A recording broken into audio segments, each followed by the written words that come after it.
Can my right honourable friend tell me what help he will be giving to the transport industry after, or the aviation industry after July the 19th, if the Transport Secretary does not open up the airways?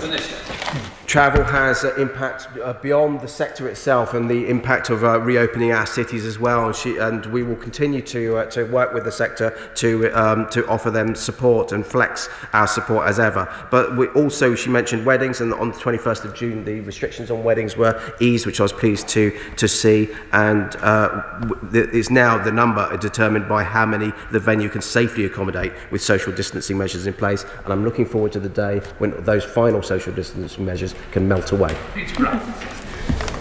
Thank you, Mr. Speaker. This morning the government tweeted to tell us that about 1.7 million businesses had been allowed to borrow money under the various coronavirus loan schemes. Do they also intend to send out a tweet to tell us how many jobs have been lost and how many businesses have been destroyed by the decision to exclude 3 million business owners from any coronavirus support whatsoever? I think I've continued to converse with, whether it's in person or on social media, with some of the people that have been leading the campaign on those in this area. And as I've said before, a lot of these schemes that we've put in place have been reverse engineered so that we could deliver them quickly, at pace and at scale. And that has meant that we've not been able to save every business and every job, but clearly we will look to not only reopen and recover so we can bounce back better, protect as many jobs as we can, but create new jobs as well. Is there anything that ministers can do to ensure that small builders get access to building materials that are increasingly in short supply? There is a current shortage of building materials just due to global demand for materials outstripping supply. We're working with the Construction Leadership Council's Product Availability Group to identify and resolve these challenges. Graham Morris. The government's refusal to act on the recommendations of the Business Select Committee's report is nothing short of a complete and total betrayal of retired mine workers and their widows. Notwithstanding the Minister's reply about ongoing discussions on the surplus sharing arrangements, why is the government blocking the transfer of 1.2 billion of the miners' own money from the reserve fund to immediately uplift the pensions of miners and their widows struggling to make ends meet? Thank you, Mr. Speaker. That particular fund is there as, one might describe it as a backstop to help support if there was a need to increase pensions. And as I say, I continue to be pleased to continue discussions with the trustees as we look at what potential solutions going forwards in the years ahead as the number of miners reduces and therefore the investment pot needs to be looked at in a different way. Thank you, Mr. Speaker. Does my right honourable friend agree that the £1 billion investment package recently unveiled by Nissan UK and Envision is a further post-Brexit mark of confidence in UK science, technology and manufacturing? And will the Minister do more to ensure this type of investment is forthcoming over the next few years? I absolutely agree with my honourable friend that the investment that Nissan has, and the confidence that Nissan has shown in this country, and indeed, as we've seen where the Secretary of State is up in Ellesmere Port talking to Stellantis about their investment in this country as well, is a ringing endorsement. Go to Weira Hobhouse. Weira. Thank you, Mr. Speaker. Community energy has manifold advantages, but its full potential cannot be unleashed, mainly because of regulatory barriers. Will the Minister meet with me and Power for People to discuss how we can work with government to find a way forward? Thank you, Mr. Speaker. As I said in an earlier answer, we already have a number of funds working in community energy, and I would be very happy to meet with the Honourable Lady to discuss her perspectives at any point. Alan Brown. Thank you, Mr. Speaker. Yet again, we've heard about the need for nuclear baseload. The reality is that Dungeness nuclear power stations just shut down 7 years early, and 75% of the existing nuclear fleet will be offline before Hinkley Point C can even be up and running. So either nuclear baseload is a myth, or can the Minister tell me when the lights are getting turned out? Mr. Speaker, we continue to invest in new nuclear. I have set out earlier in some answers, and we are working to grow our renewable energies at an extraordinary pace, world leading with an offshore wind capacity already world leading at 29% of the total, but we continue to grow that from 10 gigawatt to 40 gigawatt by 2030. Point of order, Mr. Speaker. Is the point of order relevant to these questions? It is, Mr. Speaker. Thank Thank you, Mr. Speaker. Earlier on question 31, I raised a question regarding green jobs with a particular scheme called Aquind, which is sponsored by Mr. Tomurko, who is a funder to the Tory party to the tune of £1 million. The Minister quite rightly recused herself from answering the question because she has an interest. However, is there anyone else on the front bench who can answer my question about green jobs, and has there been a national security assessment done on the Aquind project, which is an interconnector between France and the UK and has data implications? The Minister, Minister Scully. Thank you, Mr. Speaker. Obviously, my honourable friend was right to recuse herself from the decision to ensure probity, and we will find an answer for you from the Secretary of State. Right. I am now suspending the House for 3 minutes to enable necessary arrangements for the next business to be made. Order.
Order. I call the Secretary of State, Sajid Javid, to make a statement. Secretary of State. Mr. Speaker, with permission, I'd like to make a statement on the pandemic and the roadmap to freedom. Freedom is in our sights once again, thanks to the protective wall of this country's vaccination programme and the huge advances we've made in getting this virus under control. Yesterday, I stood at this dispatch box and I set out the details of what Step 4 in our roadmap will mean for this nation. After the arduous 18 months that we've all endured, it was so wonderful to describe a world where we can no longer have to count the number of people that we're meeting, where theatres and stadiums are busting with people once again, and where care home residents are able to see their loved ones without restrictions. Now, of course, Mr. Speaker, I understand that some people are cautious about the idea of easing restrictions, but we must balance the risks. The risks of a virus that has diminished but not defeated, against the risks of keeping these restrictions and the health, social and economic hardship that we know they bring. This pandemic is far from over, and we will continue to proceed with caution. But we're increasingly confident that our plan is working and that we can soon begin a new chapter based on the foundations of personal responsibility and common sense rather than the blunt instrument of rules and regulations. Now today, Mr. Speaker, I'd like to provide an update on another area where we'll be able to ease restrictions: the rules on self-isolation. Self-isolation has played a critical role in helping us to get this virus under control by denying the virus the human contact that it needs to spread. And I'm so grateful to the many, many people right across the UK who have selflessly done their duty, making sacrifices so they can help keep the virus at bay. Even though we've done everything in our power to support the people who've had to self-isolate, and yesterday we announced that we'll be extending financial support until September, I'm fully aware of how difficult it has been. But we can take hope from the fact that science has shown us a solution, just as it's done so many times in our fight against this virus. And that solution is our vaccine, which we know offers huge protection. The latest data from Public Health England shows that our vaccination programme has saved over 27,000 lives and has prevented over 7 million people from getting COVID-19. And it shows that both doses of COVID-19 vaccine can reduce symptomatic infection by almost 80%. That protective wall, because that's what it is, a protective wall, it means that the odds have shifted in our favour, and we can look afresh at many of the measures that we've had to put in place. Now, this is especially important when almost two-thirds of adults, that's 64%, have had both doses of a vaccine and so have got the maximum protection that the vaccine can offer. As a result, we will soon be able to take a risk-based approach that recognises the huge benefits that the vaccines provide both to people who get the jab and to their loved ones too. So, Mr. Speaker, from the 16th of August, when even more people will have the protection of both doses and when modelling suggests the risks from the virus will be even lower, anyone who's a close contact of a positive case will no longer have to self-isolate if they have been fully vaccinated. If someone gets their second dose just before or just after the 16th of August, they'll need to wait 2 weeks, after which their second jab can take effect and give them these new freedoms. So this will allow the vaccine time to build up the maximum possible protection, those 2 weeks. Now, as we make this change, we'll be drawing on the huge capacity we've built for testing and sequencing and advising close contacts who are fully vaccinated to take a PCR test as soon as possible so they can get certainty about their condition. And of course, anyone that tests positive will have to self-isolate whether they have had the jab or not. This new approach means that we can manage the virus in a way that's proportionate to the pandemic while maintaining the freedoms that are so important to us all. As honourable members will be aware, we're not currently offering vaccines to most people under the age of 18. So we thought carefully about how we can make sure that young people get the life experiences that are so important to their development, while at the same time we're keeping them safe from this deadly virus. So, in line with the approach for adults, anyone under the age of 18 who is a close contact of a positive case will no longer have to self-isolate. Instead, they'll be given advice about whether they should get tested, dependent on their age, and will need to self-isolate only if they test positive. These measures will also come into force on the 16th of August, ahead of the autumn school term. Now, I know that people will have questions, colleagues in the House will have questions about these changes and other questions around Step 4 on our roadmap and how it impacts schools and colleges. And my right honourable friend, the Education Secretary, will be updating the House immediately after my statement. We're also looking at the self-isolation rules for international travel, so that we can remove the need for fully vaccinated arrivals to isolate when they return from an amber list country. And the Transport Secretary will be providing an update to the House later this week. Mr. Speaker, step by step, jab by jab, we're replacing the temporary protection of the restrictions with the long-term protection of the vaccine, so we can restore the freedoms which we cherish and the experiences that mean so much to us all. Let's all play our part to protect ourselves and to protect others as we enter these crucial few weeks, so that in this battle between the vaccine and the virus, the vaccine will prevail. I commend this statement to the House. Shadow Secretary of State Jonathan Ashworth. Thank you, Mr. Speaker, and I thank the Secretary of State for advance sight of his statement. Now, this morning, the Secretary of State was warning that he expects infections to hit 100,000 a day. So could he confirm if he is saying that will be the peak, and when will we hit it on his expectations? And can he confirm that with infections running at 100,000 a day, that will translate into around 5,000 people a day developing long-term chronic illness, long COVID. So what will the long COVID waiting list look like by the end of the summer? Now, he justifies allowing infections to climb by pointing to the weakened link between hospitalisations and deaths, and that we are building a protective wall. But of course, the wall is only half built. And we know from outbreaks in Israel and research that the Delta variant can be transmitted through fully vaccinated people, even if they don't get sick.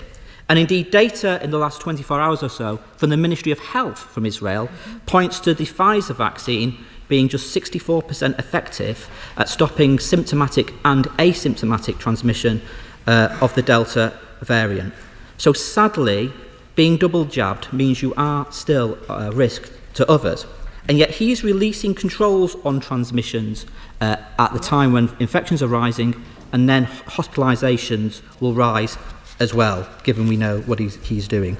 So can he tell us what are the percentage of ICU beds and general and acute beds that will need to be occupied before, in his view, wider NHS care is compromised? Because we've heard him in the last week or so tell us that he wants to unlock, because he rightly wants to focus on the monumental NHS backlog.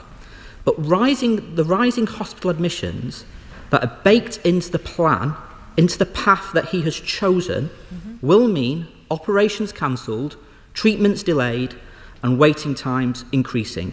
So will he now be clear with patients waiting longer and at risk of permanent disability that the increase in admissions to hospital will mean that they have to wait longer, and what is his assessment of the waiting list, and what will it hit by the end of the summer?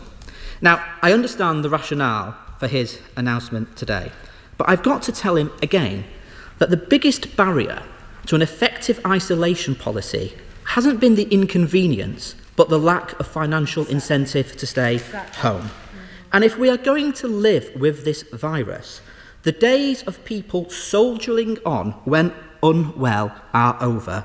Sick pay is vital to infection control. Will he please now fix it?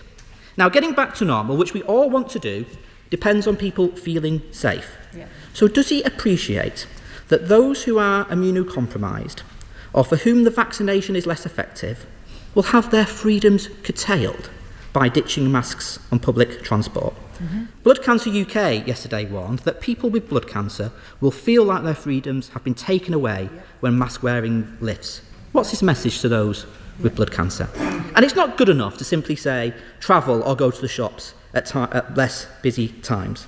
Now, of course, he understands the importance of masks because I've now read his pandemic paper from Harvard that he likes to refer to, and he praises the use of masks in this paper. But he also warns in this paper that changing course on policy making is an essential feature of good policy making. And he goes on to say, yet politicians find it hard because of the tendency for decisions to become psychologically and emotionally anchored. Well, I agree with him, and I hope he still agrees with himself as well.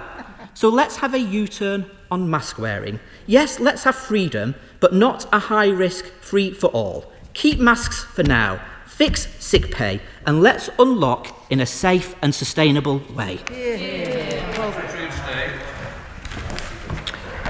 Mr. Speaker, let me turn to the right honourable gentleman's questions.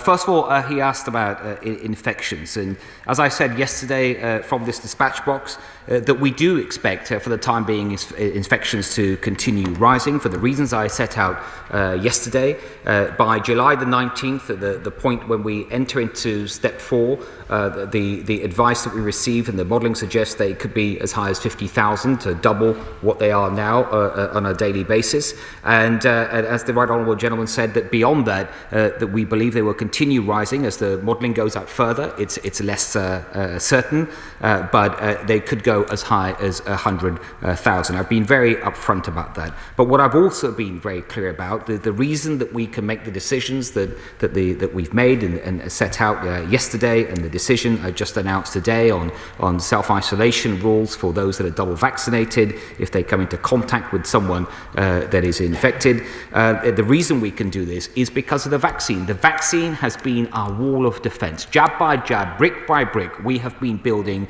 a defence against this virus. And the vaccine, whilst no one can say at this point that the link between cases and hospitalisation has been definitively broken, there's not enough evidence for that.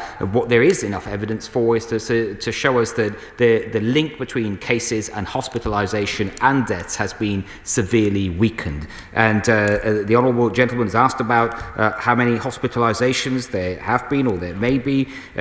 What I can tell him, I think will help demonstrate how this link has been severely weakened, is that at the moment we have in the last 24 hours approximately 27,000 reported new infections, and the total number of hospital in England with COVID-19, total number of people is just under 2,000. And the last time we had infections at that level, we were certainly above 20,000. And so that is a demonstration of how much the link has been weakened. And in making sure that it stays that way, we of course want to see more and more people getting vaccinated. We've announced a booster program that will start in September to make sure that immunity that comes from the vaccine remains. And the honourable gentleman also talked about non-COVID health problems, and he's right to raise that. A number of honourable members raised that, and I would like him to just try and understand that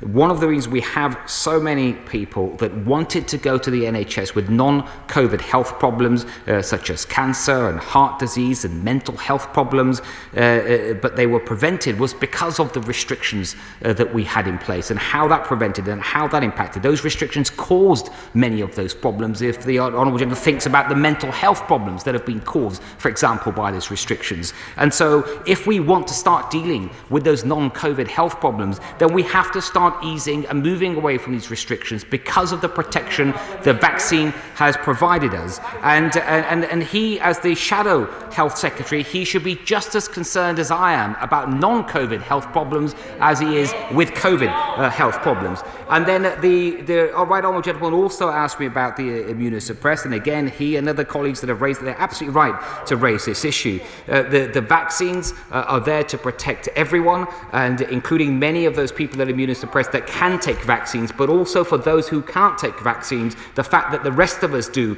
helps protect them, and we would want to see them take the same precautions that they would usually take in winter, for example, and trying to protect themselves against colds and flus and other viruses. And also I would encourage people to make sure they're in contact with their GP to see what other measures they might be able to take, what other precautions. And then lastly, Mr. Speaker, the honourable gentleman asked me about masks. He referred to a paper that I authored before I took this position. But he should understand, it's a strange question for him to ask. There is a role for masks in dealing with a pandemic, in particularly when you have a pandemic with no wall of defence against that pandemic. When you have a vaccine, and when that vaccine works, and when you've got the best vaccine rollout programme in the world, then you need to start moving away from these restrictions, including on masks. The Select Committee, Jeremy Hunt. Thank you, Mr. Speaker.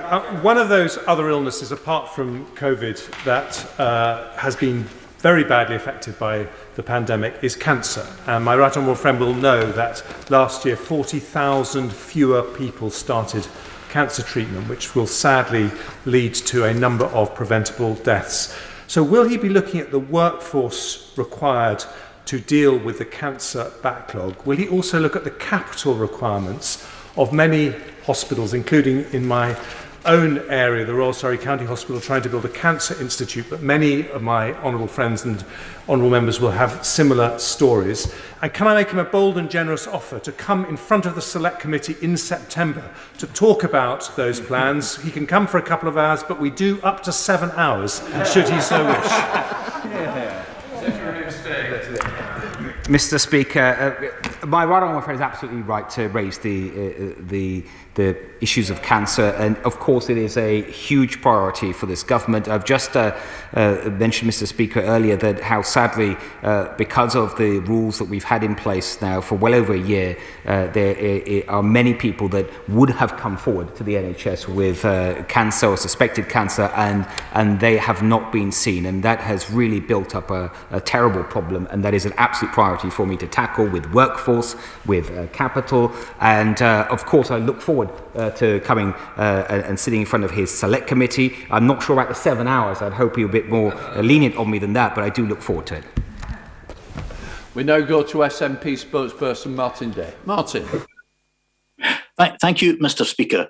Given that this government has repeatedly got things wrong on COVID, from the timing of lockdowns, which allowed the Kent variant to spread, the lack of border controls, which allowed the Delta variant into the UK, the delay on red listing of India, and now we have cases of the Delta variant surging while millions of people are still to be fully vaccinated and over 1 million are already living with long COVID, many will be concerned that the UK government is actively trying to snatch defeat from the jaws of a vaccine victory.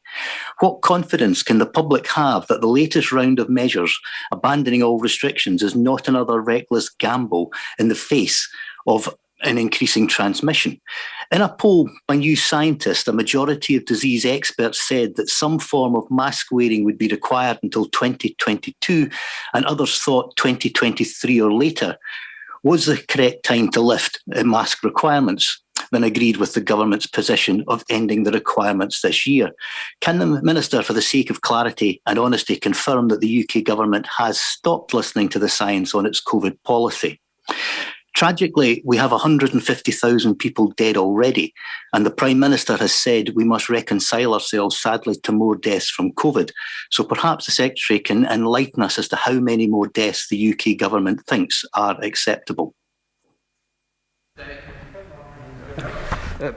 Mr. Speaker, the honourable gentleman refers to the announcement we made around masks yesterday about moving away from rules and regulations to guidance and personal responsibility, and he's asking, how can we make such a decision? And the answer is the vaccine. The vaccine is working. We have more people vaccinated than any other large country in the world, thanks to the work of the NHS and the volunteers and everyone else involved, including, of course, in Scotland too. And that has weakened the link between cases, hospitalisation and deaths. And these decisions have been informed by the science. Contrary to what the honourable gentleman said, they've been informed by the science. The science is working. For withdrawn, shall we go to Layla Moran? Layla. Thank you, Mr. Speaker. The Secretary of State said in his statement that he was grateful to the many people across the UK who have selflessly done their duty. We all are. Well, last week, a friend of an NHS intensive care doctor emailed me in despair. The doctor contracted COVID-19 on Christmas Eve while doing her duty in hospital and has been unable to work since, as COVID then developed into long COVID. Now, HR have issued her with papers to file for statutory sick pay at the job centre, and she stands to lose her salary entirely. Surely this is completely unacceptable and an insult to NHS workers' sacrifices during the pandemic. Does the Secretary of State believe this is fair? I hope he doesn't. And if not, will he look into this and similar cases urgently so that the frontline staff, the heroes of this pandemic, receive the proper financial support they need while they recover? Mr. Speaker, I'm pleased the Honourable Lady has raised this issue. First of all, my own personal thanks to the doctor in her constituency that she's just referred to, and to the many other doctors and clinicians for everything that they've done for the country and they continue to do throughout this pandemic. She's raised the issue of the particular doctor she's referred to. Obviously, I'm not aware of the details, but if she writes to me, I would certainly respond to her and look at it carefully. David Green. Thank you, Mr. Speaker. We all recognise that the tremendous success of the vaccine programme has changed everything, and my right honourable friend has made that point eloquently again this morning. But it's also clear from the recent daily figures that take-up appears to be falling. Can my right honourable friend explain why that's happening and what he's doing to make sure that as many people get vaccinated fully as fast as possible? Yeah, Mr. Speaker, what I can tell my right honourable friend is that, first of all, in terms of take-up, compared to any other large country, it's the best in the world. That said, we of course would like to see even better take-up. At the moment, 4/5 of adults have had at least one jab, and 3/5 have had 2 jabs. We are seeing many vaccine centres move into sort of walk-in vaccine centres. I visited the one at St Thomas's myself just last week, and that has certainly encouraged more people to come forward. And also, yesterday I announced that we are shortening the gap between the first dose and the second dose for all under 40s to 8 weeks, and I think that will help as well. So we continue to push take-up, but every time this is raised in Parliament, it's a good thing. There's an opportunity for all of us as parliamentarians to ask our constituents to come forward, take up the vaccine, and help build up that wall of defence. Mr. Speaker, I thank the Secretary of State for his statement today and for all that he and his staff in the NHS have done on behalf of us all. I recognise, as the Secretary of State has said, that there must be a risk-free approach in place and welcome that. But can the Secretary of State outline what steps his department are taking to meet the psychological needs of young people with cancer to ensure that they can access timely, high-quality support regardless of the COVID statistics and variants, which has seen their treatment delayed, causing additional mental health strain? Thank you. Mr. Speaker, the honourable gentleman is right to point out that there's no risk-free way forward. The whole world with this pandemic, it's unprecedented, and leaders across the world are having to balance up risks and take the approach that they think is right. And he's also right to raise the challenges created by this pandemic and our response to it that are not directly linked to COVID itself. The mental health increase that we've seen across the nation, including in Northern Ireland. We have provided much more funding for mental health, but we do need a long-term sustainable plan to deal with mental health challenges that have sadly increased. Dr. Andrew Mercer. Thank you, Mr. Speaker. I very much welcome the statement of my right honourable friend to his place. It emerges that AstraZeneca vaccine made in India, particularly batches 4120, Z0012 and 3, may not be recognised by the European Medicines Agency, despite of course being recognised by the MHRA. That has implications for the digital COVID certificate that will enable many constituents to be able to travel to Europe this summer. Can the Secretary of State clarify negotiations with Europe about this, and also say whether regulatory bodies in other jurisdictions, notably the FDA, are taking a similar line as the EMA is? Mr. Speaker, what I can tell my honourable friend is that the AstraZeneca type vaccine being used in India is, I think it's referred to as Covishield. We have not used Covishield in the UK, and we are in intensive discussions with our European friends to make sure that they have the facts on hand and they can respond accordingly. Let's go to Debbie Abrahams. Debbie. Mr. Speaker, today's Health Foundation COVID report adds to evidence from Professor Sir Michael Marmot on the UK's high and unequal COVID death toll. It shows that the UK has not only suffered high levels of COVID mortality, the second highest excess deaths for working age people in Europe, but that people of colour and disabled people were 5 and 6 times respectively more likely to die than their white counterparts, as well as non-disabled counterparts. On top of this, those in poverty were nearly 4 times more likely to die from COVID than more affluent groups. So following my question to the Health Secretary yesterday, when I asked, is the government committed to levelling up or not, I'm asking when will they implement the Sir Michael Marmot's and the Health Foundation's recommendation to address these inequalities and build back fairer? Mr. Speaker, I am looking closely at those recommendations. I want to look at the expert advice of everyone out there that's providing good, sensible advice about how we can come together and tackle this pandemic. And the Honourable Lady is right to point out that the pandemic, sadly, has been disproportionate in certain communities and its impact, including, sadly, with disabled people, people from ethnic minorities. That's true not just in the UK. I think it's true across the world. And we do need to work out a plan to deal with that, and also in the future, if there was ever a future pandemic, to make sure that we've learnt the lessons. Thank you, Mr. Speaker.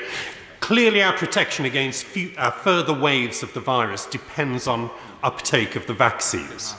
Will my right honourable friend look at how the daily infection, admission and death statistics can be broken down by age group and by vaccination status so that everybody can see the benefits of vaccination for themselves and for others?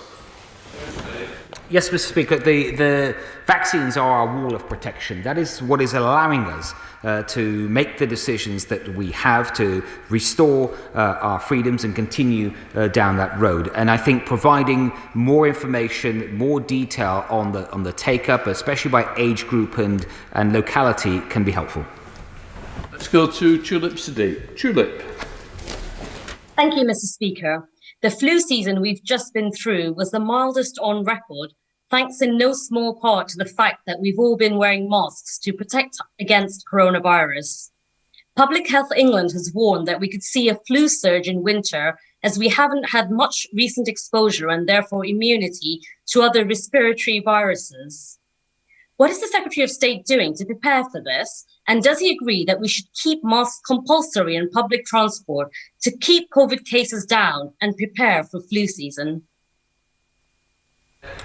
Mr. Speaker, I think the policy on masks is the one we set out yesterday is the right policy, but the Honourable Lady is right to raise the concerns around flu this coming winter for all the reasons that she said. She asked what we're doing about it. Well, one of the things that we are doing about it, and by no means all, is that when we recently announced that we plan to have a COVID vaccine booster program in September, starting with the more vulnerable cohorts, our plan, based on the advice of JCVI, is also simultaneously offer the flu vaccine, which will mean that the take-up of the flu vaccine should be at record highs. Thank you, Mr. Speaker, and can I welcome my right honourable friend's statement. One of the things that I get contacted by in an increasing number is access to GP appointments, with many constituents still struggling to go and see their GP face to face, and we know the impact that will have on early diagnosis and treating other illnesses. So could I ask what steps the department is taking to encourage and support GPs see patients face to face, which will help address many of those other challenges? Yes, Mr. Speaker, it is essential, as my honourable friend says, that we get GP access back to normal. I think we can all understand why during this pandemic GPs have had to also do other jobs like help us get the vaccines, that they haven't been available in the normal way because of social distancing rules and other reasons. But I think gradually we are starting to see things going back towards normal. I think the changes that were announced yesterday will help with that, but also as the vaccine program, which will continue for a while as we set out, as that settles down and we get more people dedicated to that, we can release GPs from some of those duties, and I think all of that put together will help. Thank you, Mr. Speaker. The Secretary of State has already acknowledged the importance of dealing with the mental health problems that we've seen arising in this pandemic. And it's now urgent that that's addressed. So when will the government publish a clear statement on where Public Health England's vital public mental health and suicide prevention role fit? Where will it sit in the new arrangements for our national public health system? Mr. Speaker, the honourable lady is absolutely right to draw attention to this. One of the worst outcomes of all the restrictions we've necessarily had to had during the pandemic is there's been a significant rise in depression and many other public health problems, and we do need to start making that much more of a priority and tackling that now that we can move past what I hope is the worst of this pandemic. And I do want to come forward as quickly as I can with a new plan on mental health to set out what more we can do, both to clear the sort of backlog of cases, as it were, because we do need to put more effort and resources into that, but also looking forward about what more we can do, both through investment in skills, but also investment in capital. Dr. Jamie Wallace. Jamie. Thank you, Mr. Speaker. Can I thank my right honourable friend for this statement? Many constituents are asking me about the role booster vaccines will have in ensuring we don't have to go back into lockdown at a future date. Does my right honourable friend agree that providing additional booster jabs to the most vulnerable and all those over 50 will strengthen the protection and gains made by our current vaccine programme? Yes, Mr. Speaker, I do agree with my honourable friend. The vaccine programme, that is our wall of protection, and every jab is building that wall higher. And as immunity wears off, we do need to make sure that people get a boost of that with a third jab. And as we've announced, that programme of boosting will begin with the most vulnerable cohorts in September. Thank you, Mr. Speaker, and thank you for your indulgence allowing me to acknowledge the passing of Father Sam Swami from COVID last night. He is a humanitarian Jesuit priest who has been held in custody in India since October of last year, and I hope the House will join me in expressing our condolences to all who knew him. With regards to the statement today, there's a fundamental weakness to the Secretary of State's comments. The COVID virus did not get the memo and has not read his statement. And whilst vaccines are really important, if he wants to build a ring of defence around the continued spread of this virus, then surveillance is absolutely key. Last week I was promised evidence from Porton Down supporting the continued use of intravenous flow devices across the country. That information has not been passed to me. I also asked for the MHRA's letter recommending the extension of the exceptional usage authorisation. Again, that has not been forthcoming. When can I expect to receive this very important information? Mr. Speaker, can I first associate myself with the Honourable Gentleman's expression of condolences, and turning to his substantive question, I'm not fully aware of the information that he has requested, so I have noted it now and I will look into it and write to him.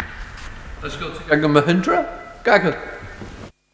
Thank you, Mr. Speaker. Can I welcome the statement from the Secretary of State and take this opportunity to welcome him to his place? Does my right honourable friend agree that the UK's portfolio of 517 million vaccine doses is evidence of the world-leading effort of this Conservative government in securing our route out of this pandemic, allowing restrictions to be lifted? Mr. Speaker, I agree absolutely with my honourable friend. I think it is fair to say our effort on vaccines as a country has been world leading. It is the best certainly in Europe in terms of number of people that have received the vaccine. It is the biggest and largest of any of the large countries, and that is down to the efforts of so many people, especially the scientists, the vaccine task force, and all the NHS workers, the doctors, the nurses, the volunteers, and it is a group effort, and it is something I think when we look back ultimately at this pandemic will be one of the things that we will know has saved so many lives.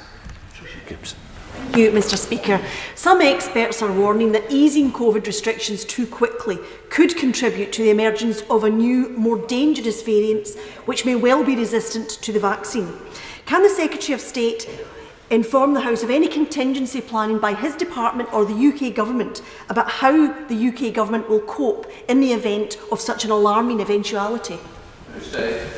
Mr. Speaker, the Honourable Lady is right to raise the risk that absolutely exists. This pandemic is not over of new variants. We've seen the impact of variants already, and no one knows what's going to happen. And of course, reasonable experts will have different views on this. In terms of the measures that we're taking, I'll point to a couple.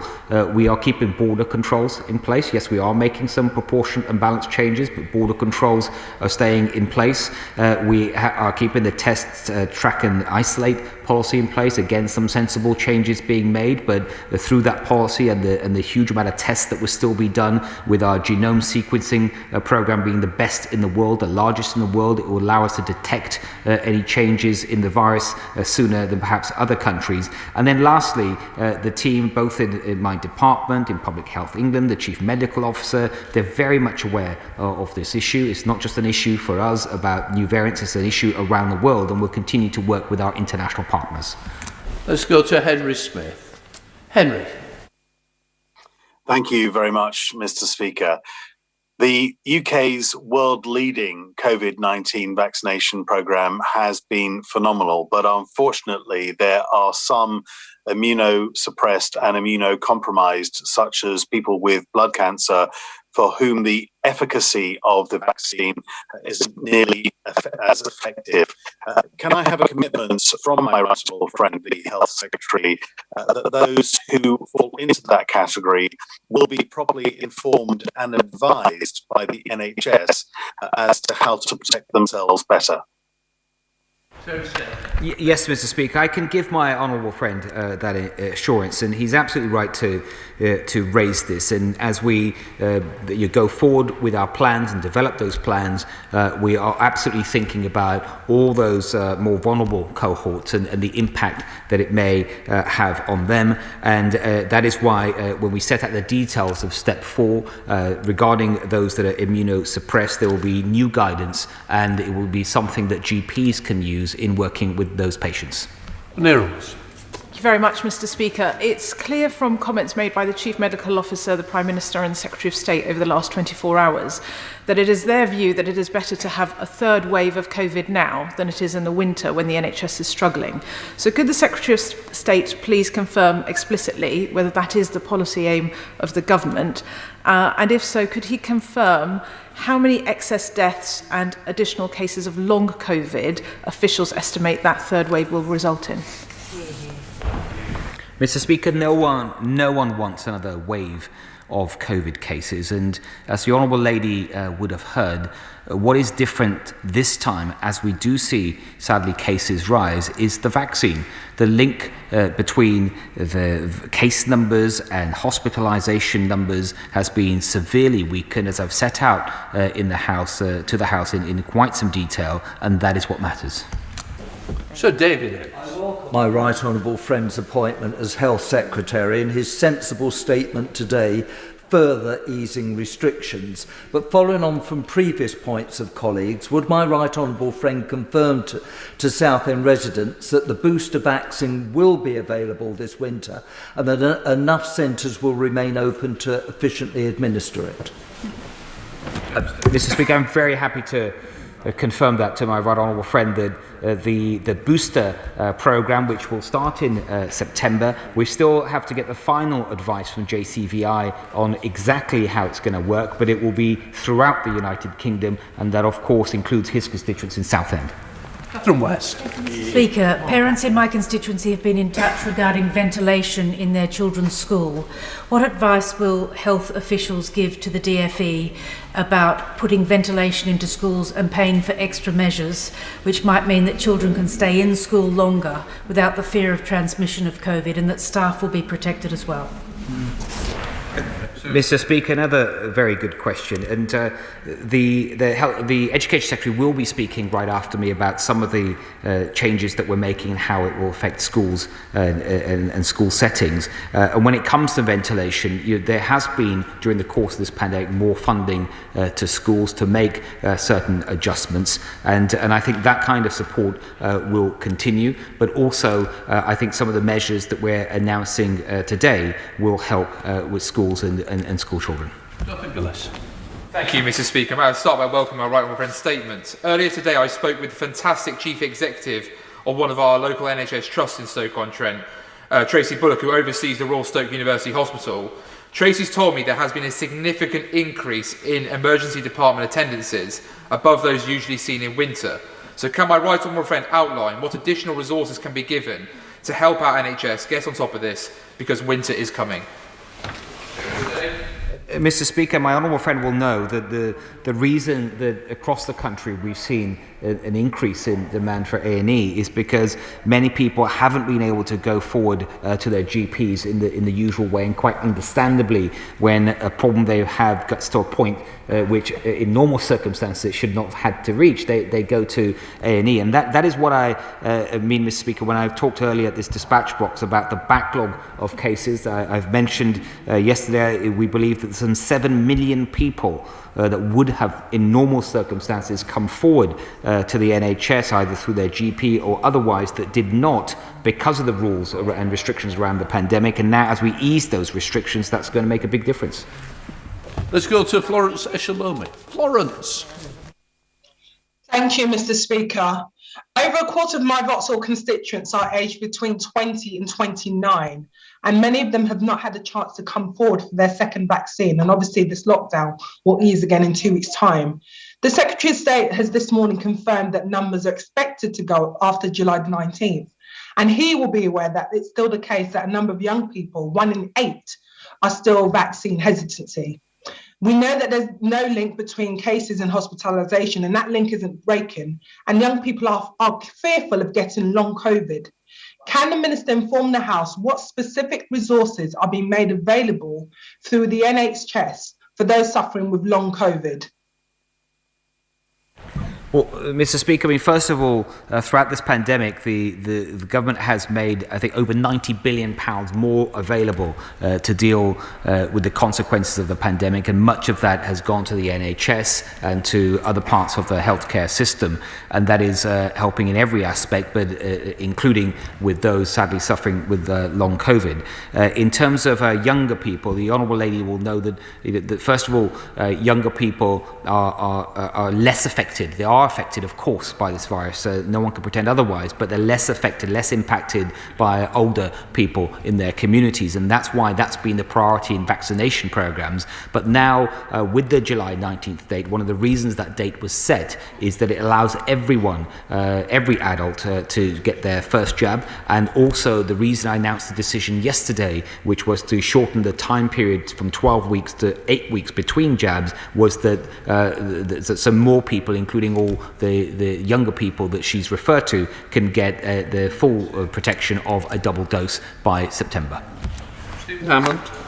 Thank you, Mr. Speaker. Can I thank my right honourable friend for his statement today? And he will obviously know there is the normal winter preparedness programme just about to start.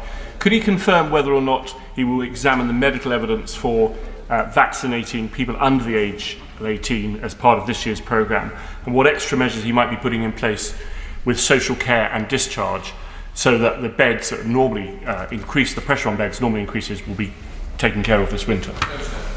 Yes, Mr. Speaker, my honourable friend is absolutely right to raise the normal pressure that comes in winter. And as we look at this winter, because of the measures that we had for the pandemic, it does mean there's less immunity for flu and other viruses that tend to come around in winter. And so we are actively making plans for that. There were plans already in the department when I arrived, and I'm reviewing those plans, and it's something that will be a priority.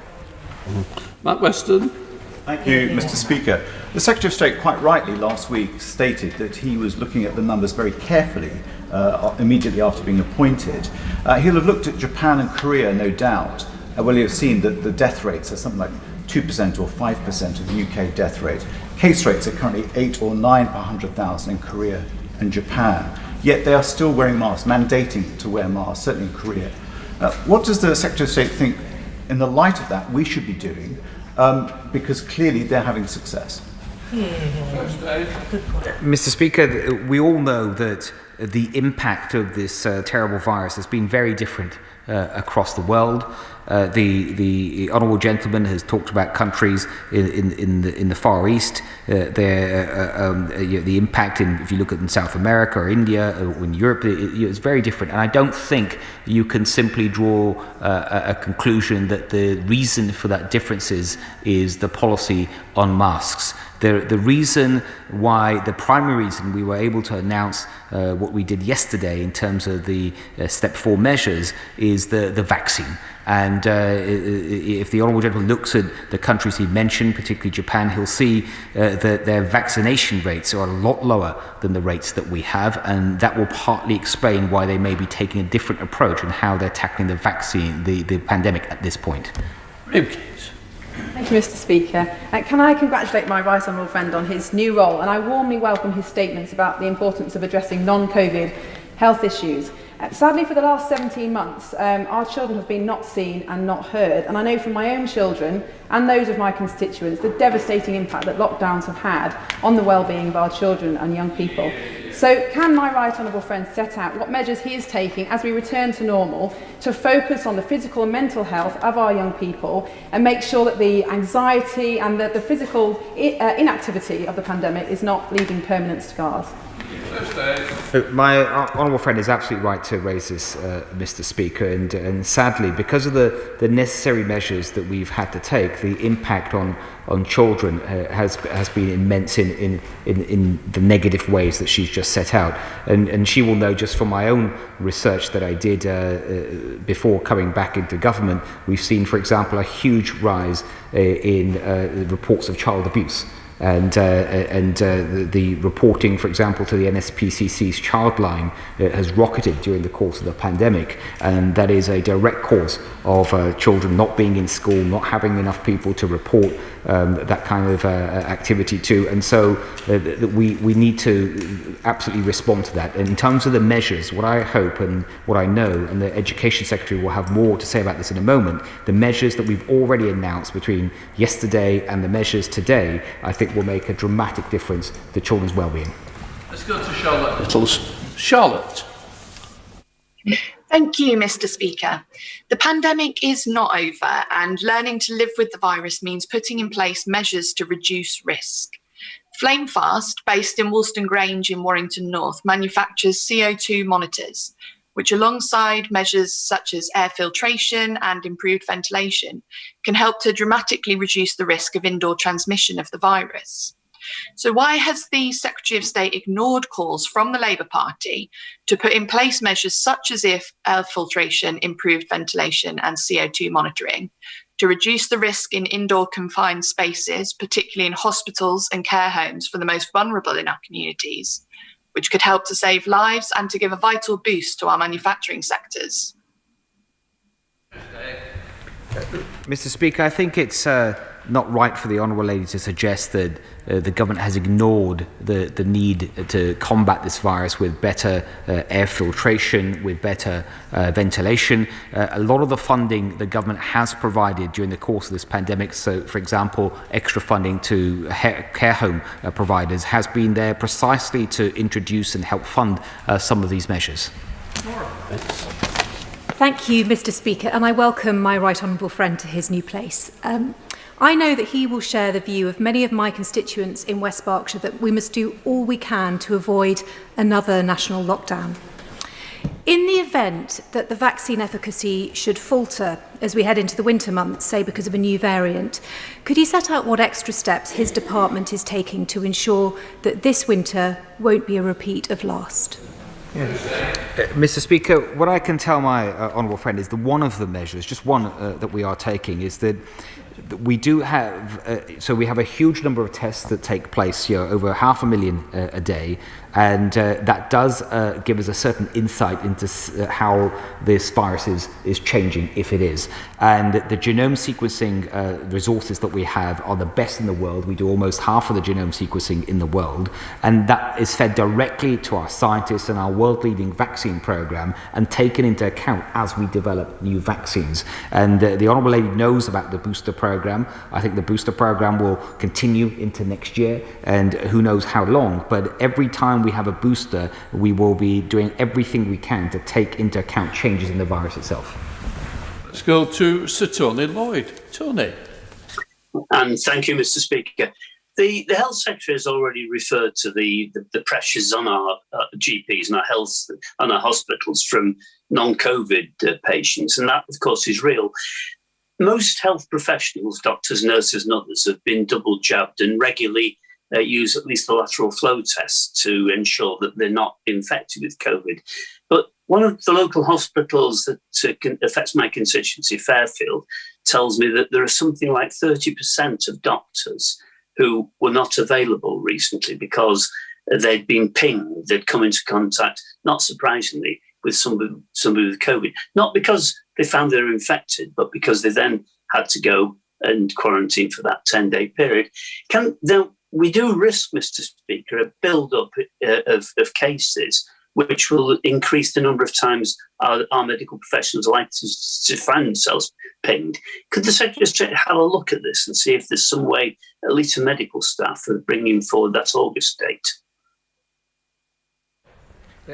Mr. Speaker, the right honourable gentleman has raised this issue of understanding people that are pinged, so to speak, that if, by having come into contact with an infected person, they do have to self-isolate. The announcement that I've made today will clearly make a huge difference to everyone that is pinged in such a way, including all those fantastic people that work in our health service, the doctors, the nurses and others. And as I've said, it will come into force from August the 16th. We did think carefully about whether we could do it earlier than that, and it's a fair question, but the reason we decided not to was based on the best public health advice was that by August the 16th there'll be many more people, even more than now, that are double jabbed, and that extra layer of protection makes us more comfortable to stick to this August the 16th date.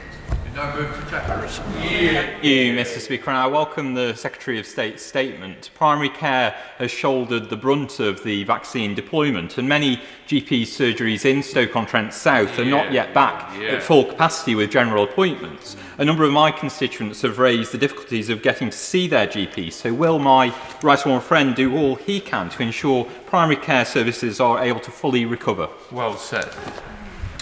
Yes, absolutely, Mr. Speaker. I can give my honourable friend that assurance, as well as the extra resources we're putting in. Even if you think about the measures that I've announced today about self-isolation and no need to self-isolate if you have if you've been in contact with an infected person but been double vaccinated, that will help across the board, and certainly that includes our NHS and our primary care providers. I now suspending the House for 3 minutes to enable necessary arrangements to be made for the next business. Order.